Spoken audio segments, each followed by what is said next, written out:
Hey guys, so if you've been watching my channel or follow me for a while, you know that I love video games, but I really limit my buying to video games to one video game per month. 6 months have passed into this year, and I just wanted to do a quick half year in review of where I am with my video game collecting this year. And so I have 6 games in front of me that I purchased this year, one for every month. Let's just start off with the first one, and that's Senran Kagura Peach Beach Splash, and I purchased this in January. So this was the game for the month of January, and it came with this awesome like art book or a character book and a soundtrack. I could show you guys that. There you go, the soundtrack. It's cool. Character art book, and also included in this package was the game as well. And so that was January. For February, I bought an RPG, Tales of Beseria. I love the Tales of games. Unfortunately, oh no, actually this one has a little bit of an insert. But yeah, unfortunately I haven't had the time to play this yet. Currently I'm beating Senran Kagura Axiom Verge on the PS4, and I'm very slowly making my way through Valkyrie Profile. But Tales of Beseria was the game for February.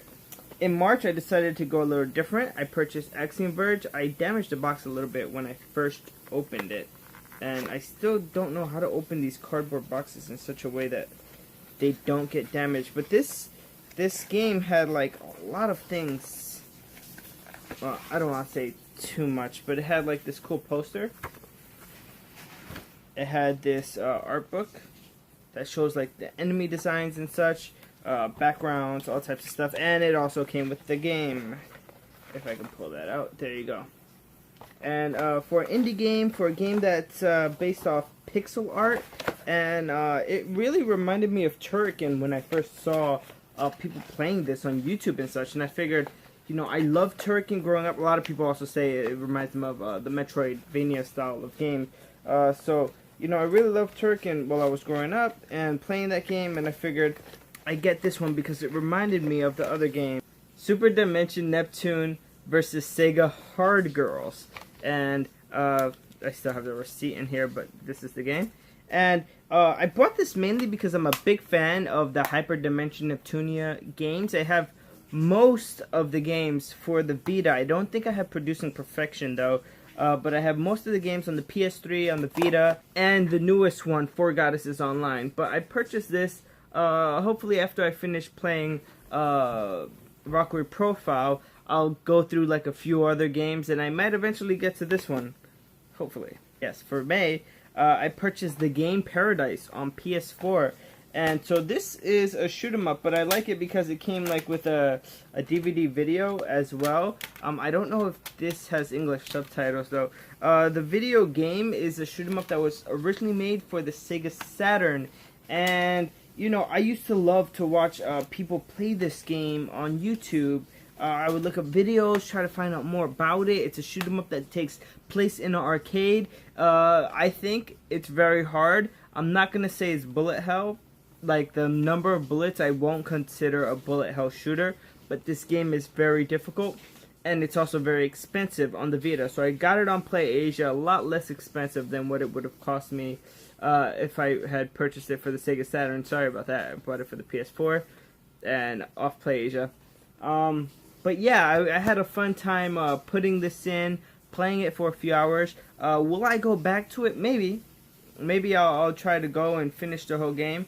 But right now, it's just part of the collection as another shoot 'em up game that I have because I love my shoot 'em ups. Earlier this year, I actually platinumed Galgun on the PS4. It's a game by P-Cubed about a guy who gets shot with Cupid's arrow and has to go around shooting schoolgirls to calm them down. And so I actually decided to bite the bullet and get Galgun 2. So I actually purchased Galgun 2 a few days ago on Amazon. I'm actually quite shocked at how fast the darn game got here. But yeah, I purchased it new, and well, let me see. Yeah, it looks new to me. So here you go, Galgun 2. And it came with this insert, and this insert is advertising Omega Labyrinth Z, which is pretty funny because Donna's currently playing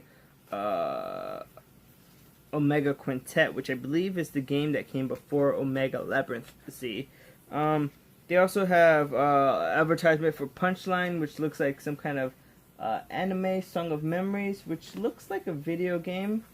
And let's see what this is. And then Galgun 2 out now, which is the game I currently own. So yeah, this is the game for June. So all the games that I purchased this year, mostly purchased for the PS4. The only one that's not for PS4 is the Superdimension Neptune. But for the rest of the year, I feel like there's a lot of new games that are coming out after watching E3 and watching Super Derek's video. Thanks, Super Derek, for doing your news video. Because a lot of the RPGs that you spoke about, I'm really interested in getting them. And so, yeah, I don't know if for the rest of the year I'm going to be purchasing newer games or trying to go back and purchase older games.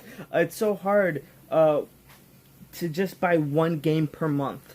This is my stack of games for the first 6 months, and for the next 6 months, part of me wants to focus on games that I've never had before, like on the PS2, or RPGs from the last generation, maybe for the PS3. And so I have a really long list of games that I want to get, because every time I see a game I want, I put it on the list. And it's like a mini People's Choice Awards every single week. A lot of factors go in. Have I bought a game in that genre recently? Which is why, you know, the Senran Kagura Peach Beach Splash sort of goes in a category on its own, because it's kind of like a third-person shooter. Tales of Beseria RPG. Axiom Verge is a platformer, Metroidvania style. Shoot 'em up, rail shooter, sort of. I think this is a rail shooter. The first one was a rail shooter. And is this RPG? I'm not actually quite sure what style of game